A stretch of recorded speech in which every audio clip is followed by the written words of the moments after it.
Hello student, this is science chem और हम कर रहे हैं क्लास +1 केमिस्ट्री का unit number 2 structure of atom.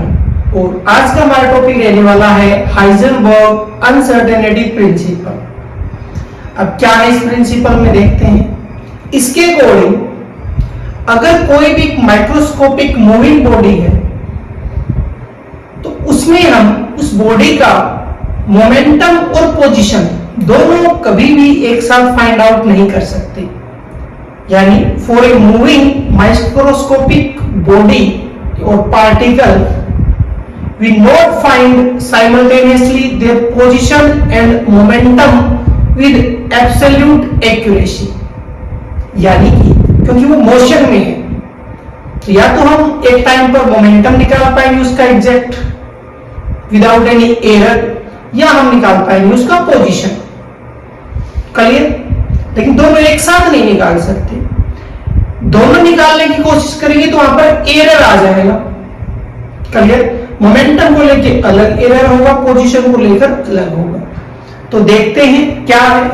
तो हेडिंग है हमारा हाइजेनबर्ग अनसर्टेनिटी प्रिंसिपल। स्टार्ट करते हैं। डिफाइन अगर हमें करना पड़े तो हम डिफाइन कैसे करेंगे। हम बना सकते हैं according to principle it is impossible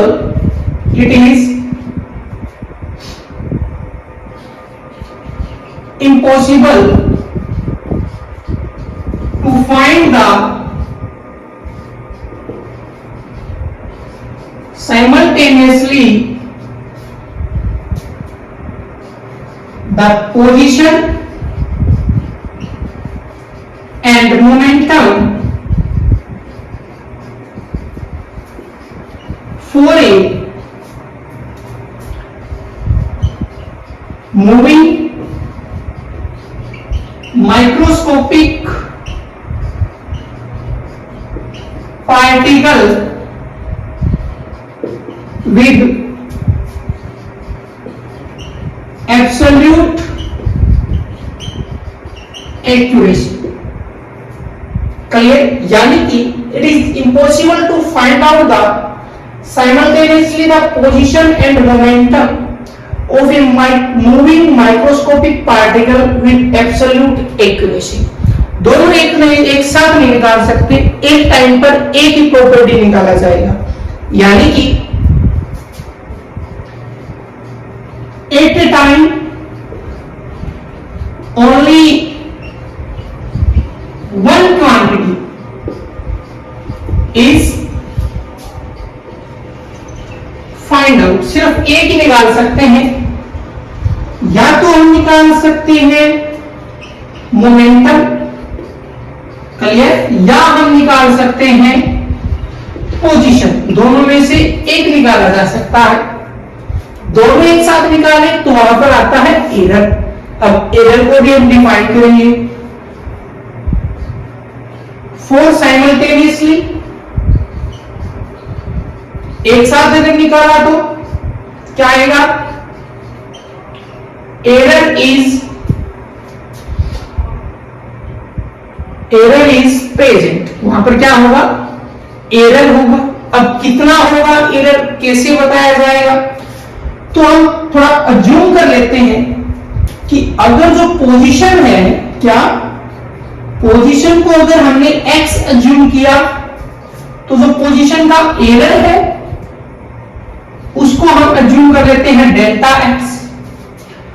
और मोमेंटम अगर हमने लिया तो मोमेंटम को अगर हमने p अज्यूम किया तो उसका एरर हम ले लेते हैं डेल्टा p। क्लियर? अब ये अलग अलग हो गया। यानी कि एक पॉइंट पर हम एक ही निकाल पाएंगे, चाहे तो मोमेंटम निकालें चाहे पोजीशन। मतलब क्या कि अगर पोजीशन निकालेंगे तो पोजीशन का एरर तो जीरो हो जाएगा। एरर किसको लेकर आएगा, मोमेंटम को लेकर। यानी मोमेंटम का एग्जैक्ट वैल्यू नहीं आएगा। और अगर मोमेंटम निकाल रहे हैं तो मोमेंटम का एरर हो जाएगा जीरो और पोजीशन एग्जैक्ट नहीं आएगा, वो एरर आएगा, उसका एक डिफरेंट वैल्यू आएगा जो आना चाहिए। क्लियर? अब दोनों एक साथ निकाल रहे हैं तो एरर आएगा। दोनों का एरर अगर एक मिनिमम वैल्यू बताया जाए अकॉर्डिंग टू हाइजेनबर्ग प्रिंसिपल, तो एक मिनिमम वैल्यू रहेगा, क्या रहेगा जरा देखते हैं। यानी कि अगर छोटे से छोटा वैल्यू लिया जाए, दोनों एक साथ निकाल रहे हैं, तो डेल्टा एक्स और डेल्टा पी कौन सा वैल्यू ले रहे हैं, मिनिमम छोटे से छोटा वैल्यू लेते हैं, तो वो आता है x/4 यानी कि मिनिमम वैल्यू है। बाकी से बड़ा ही आएगा, बड़ा आएगा तो क्या लिखेंगे, delta x delta P equal तो होगा ही होगा, इससे ज्यादा भी हो सकता है, तो x/4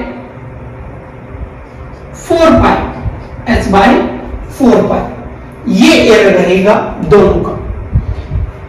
अब जैसा कि हमने भी देखा कि एक को अगर लेके चले तो दूसरे का एरर कितना, अब ये तो दोनों एक साथ निकाल रहे हैं, तो दोनों के एरर का प्रोडक्ट आ गया, ये तो दोनों के एरर का प्रोडक्ट आ गया।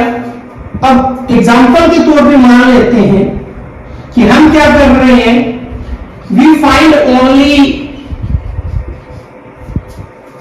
पोजीशन, हम क्या निकाल रहे हैं, पोजीशन निकाल रहे हैं, हम सिर्फ x फाइंड आउट कर रहे हैं, तो डेल्टा x फाइंड आउट कर रहे हैं।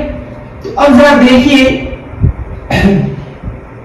एरर किस में आएगा, डेल्टा पी में आएगा। तो अगर हम यहां से शुरू करते हैं कि x फाइंड आउट कर रहे हैं हम, तो डेल्टा x का वैल्यू क्या हो गया, 0 हो गया, तो ये x निकाल रहे, तो ये एरर पोजीशन में तो एरर आएगा ही नहीं। अब एरर किसका बचेगा, फिर मोमेंटम का कितना बचेगा, तो अगर डेल्टा p इक्वल टू ले लिया जाए तो x/4 और डेल्टा x हम इक्वल टू ले लें। डेल्टा x का वैल्यू हो गया 0, तो x/4 और मल्टीप्लाई 0। अब ओवरऑल अगर 0 हो गया, x/0 हो गया, तो ये क्या चला गया, ये तो इनफाइनाइट चला गया, यानी कि हम कैलकुलेट ही नहीं कर पा रहे कि डेल्टा पी का जो एरर है वो कितना आएगा, वो एक इनफाइनाइट एरर आएगा। तो जैसा अगर पोजीशन के लिए आ रहा है कि पोजीशन निकाल रहे हैं, तो मोमेंटम का एरर इनफाइनाइट है। सेम उसी तरीके से अगर हमने किसका निकाला, किसका, अगर हमने मोमेंटम निकाला, अगर हम सेकंड टाइम क्या निकाल रहे हैं, अगर हम मोमेंटम फाइंड आउट कर रहे हैं, हम p निकालने की कोशिश कर रहे हैं, तो डेल्टा p क्या हो जाएगा, 0। तो एरर किस में आएगा, पोजीशन में, तो डेल्टा x वहां पर क्या आएगा, इनफाइनाइट का सेम पैटर्न में। एक निकाल रहे हैं तो एरर दूसरे का आएगा, क्लियर। तो ये था हाइजेनबर्ग अनसर्टेनिटी प्रिंसिपल। एक कई बार एक अदर फॉर्मूला और दे दिया जाता है यहां से, ठीक है, क्योंकि मोमेंटम है, मोमेंटम किससे जुड़ा होता है, मास और वेलोसिटी से। अगर मोमेंटम की बात करें तो p इक्वल टू क्या होता है, mv। अब मास तो किसी भी बॉडी का क्या रहेगा, तो फिक्स कह लो या कांस्टेंट कह लो, तो एरर किस में आएगा, तो अगर मैं डेल्टा p निकाल रहा हूं तो m तो कांस्टेंट होता है, एरर किस में आएगा, वेलोसिटी में आएगा। तो यहां से फॉर्मूला और दे दिया जाता है, delta x is equal to x/4 और जो डेल्टा p डिवाइड में आएगा वो क्या हो जाएगा, m और डेल्टा v। क्लियर, ये यूज होता है, क्लियर। तो ये हमारा टॉपिक था हाइजेनबर्ग अनसर्टेनिटी प्रिंसिपल, जिसमें हम एक ही क्वांटिटी निकाल सकते हैं, या तो मोमेंटम या पोजीशन, दोनों एक साथ निकालते हैं तो दोनों ही एरर के साथ आएंगे, और एरर कितना आता है वो हमने देख लिया। तो मिलते हैं नेक्स्ट क्लास में।